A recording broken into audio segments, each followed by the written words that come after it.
Assalamu alaikum viewers, how are you? I am Zoeb and you are watching ZB Association YouTube channel. So viewers, in this video we determine the different angle of these truss parts.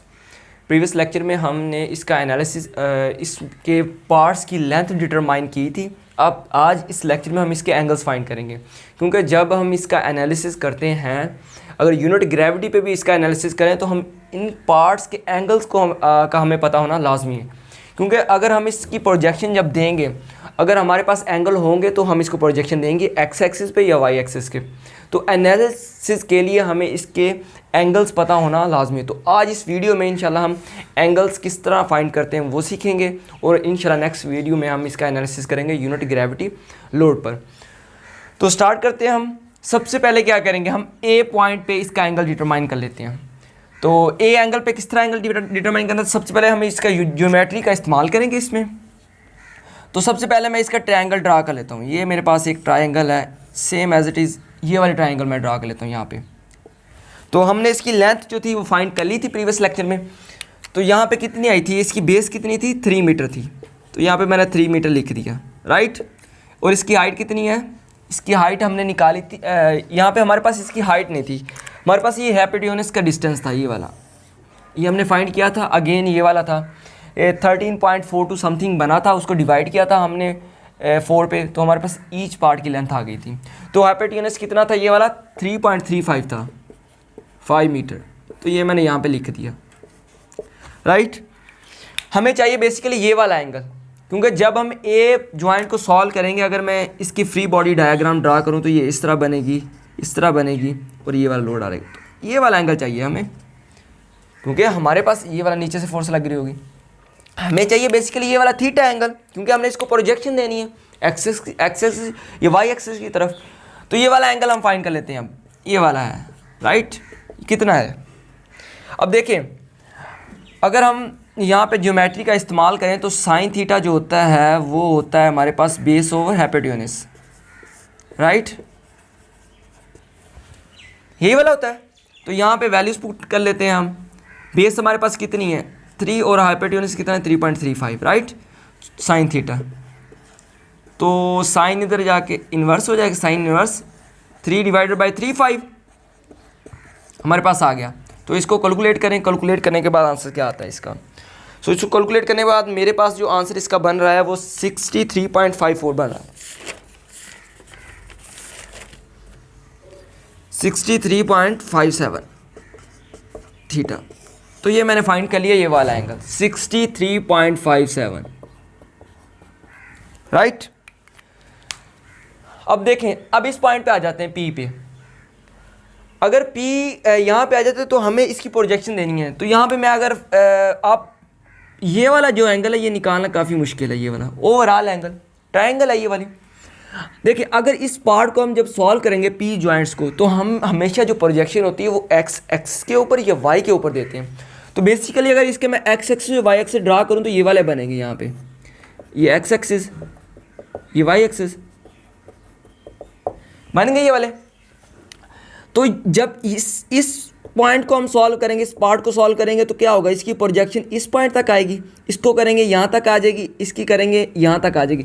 यानी कि हमें जो basically angle चाहिए वो overall नहीं चाहिए, हमें चाहिए ये वाला एंगल, ये वाला एंगल यहाँ से यहाँ तक, राइट।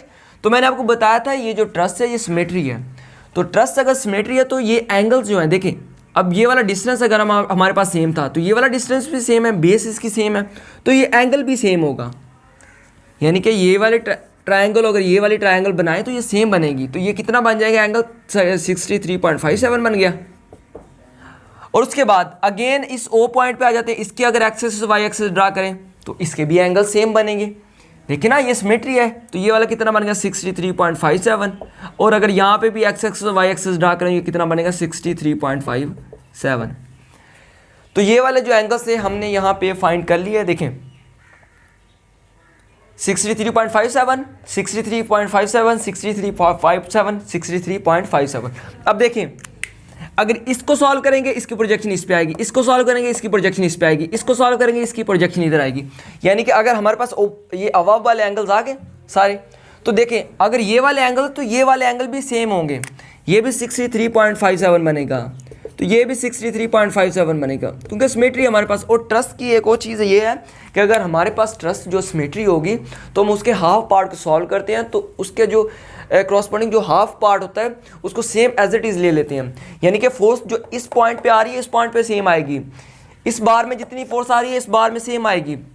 तो इसीलिए हम ट्रस्ट का हाफ का एनालिसिस करते हैं और हाफ पे इंप्लीमेंट कर देते हैं वही प्रीवियस जो ट्रस्ट हमने सॉल्व की होती है। तो इसीलिए क्योंकि इसके एंगल्स डिस्टेंस सेम होते हैं, फोर्सेस भी सेम लग रही होती है। क्योंकि देखिए अगर यूनिट ग्रेविटी पे हम इसको सॉल्व करें, यहाँ पे 0.5 लगेगा, 1 लगेगा, 1 लगेगा, 1 लगेगा, 1 लगेगा, अगेन 1 लगेगा। हाँ, अगर यहाँ पे 2 लग जाए, यहाँ पे 1 लग जाए, फिर ये सिमेट्री नहीं रहेगी, क्योंकि यहाँ पे लोड ही अनइक्वल हो गए। अगर इक्वल लोड लगेंगे तो फिर इसका जो फोर्सेस होगी वो सेम आएगी। ओके, अगेन वापस आते हैं। तो उसके बाद ये वाले एंगल्स रह गए, ये वाले एंगल्स फाइंड करने हैं अब। अगर ये वाले एंगल्स फाइंड हो जाते हैं, ये ऑटोमेटिकली ये वाले एंगल्स हमारे पास आ जाएंगे, तो हमारे ओवरऑल ट्रस्ट के एंगल्स हमारे पास आ गए थीटा। तो इसको अब ड्रा कर लेता हूँ, यहाँ पे इसको ड्रा कर लेता हूँ, इस ट्राइंगल को। ये ट्राइंगल की कुछ शेप इस तरह बन रही है, राइट। तो मैंने जब इसकी हाइट लेंथ में निकाली तो मैंने आपको बताया था, देखिए अगर ये ओवरऑल 6 है तो ये वाला कितना है डिस्टेंस 1.5, ये वाला कितना बन गया 3 बन गया, 4.5 बन गया एंड 6 बन गया। 1.5, 3, 4.5 एंड 6। तो ये वाला कितना डिस्टेंस हो गया, ये बन गया 1.5 मीटर। परपेंडिकुलर हमारे पास आ गया। उसके बाद बेस इसकी कितनी थी इस ट्रस की 3 मीटर, इक्वली डिवाइड है डिस्टेंस, तो ये वाला कितना बन गया हमारे पास 3 मीटर। अब हमें एंगल ये वाला चाहिए। अब क्या करेंगे, तो आपने अगर ज्योमेट्री की तरफ आए तो यहाँ पे लिखा tan थीटा जो होता है वो परपेंडिकुलर ओवर बेस के इक्वल होता है, राइट। वैल्यूज पुट करें, परपेंडिकुलर कितना है 1.5, बेस कितना है 3, थीटा इज इक्वल टू कितना हो जाएगा tan इनवर्स हो जाएगा, यहाँ पे 1.5 डिवाइडेड बाई 3 हो जाएगा। तो इसको निकालें, ये आ रहा है जी 45 कैलकुलेट करने के बाद। तो यहाँ पे मैं लिख देता हूँ 45 आ गया। तो अगेन अगर इसके ये वाली क्रॉस पड़ी तो ये भी 45 आ गया। ये एंगल से डिटरमाइन हो गया। उसके बाद इस ट्राइंगल पे आ जाते हैं। इस ट्राइंगल पे इसका डिस्टेंस कितना है 3 है, 1.5 की जगह, और यहाँ पे परपेंडिकुलर कितना हो जाएगा 3 हो जाएगा, कट जाएगा, तो यहाँ पे tan इनवर्स 1 इसकी वैल्यू ले लें। तो इस तरह हमारे पास ये एंगल आएगा, अप्रॉक्सीमेट ये 60 आ गया, तो ये हमारे पास 60 आ गया। अगेन इसी तरह ये कितना डिस्टेंस ये वाला 4.5 है, 3 की जगह 4.5 लिखो, यहाँ पे इसका निकालें, ये 30 आ गया, तो ये वाला एंगल भी 30 आ जाएगा।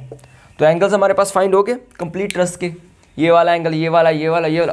अब के एंगल और बॉटम के एंगल्स कंप्लीट हो गए हैं। अब एंगल्स जो अब हमारे पास आ गई, लेंथ हमारे पास आ गई, अब इसका एनालिसिस करेंगे जो कि बहुत ही सिंपल है। इंशाल्लाह नेक्स्ट लेक्चर में हम इसका एनालिसिस करेंगे। सो व्यूअर्स बताएं आपको वीडियो कैसी लगी। अगर अच्छी लगी है तो प्लीज़ वीडियो को लाइक करें और कमेंट करें। अगर किसी ने चैनल सब्सक्राइब नहीं किया तो जल्दी से चैनल को सब्सक्राइब करें ताकि नई आने वाली वीडियो आपको जल्दी से आंसर हो सके। Thanks for watching.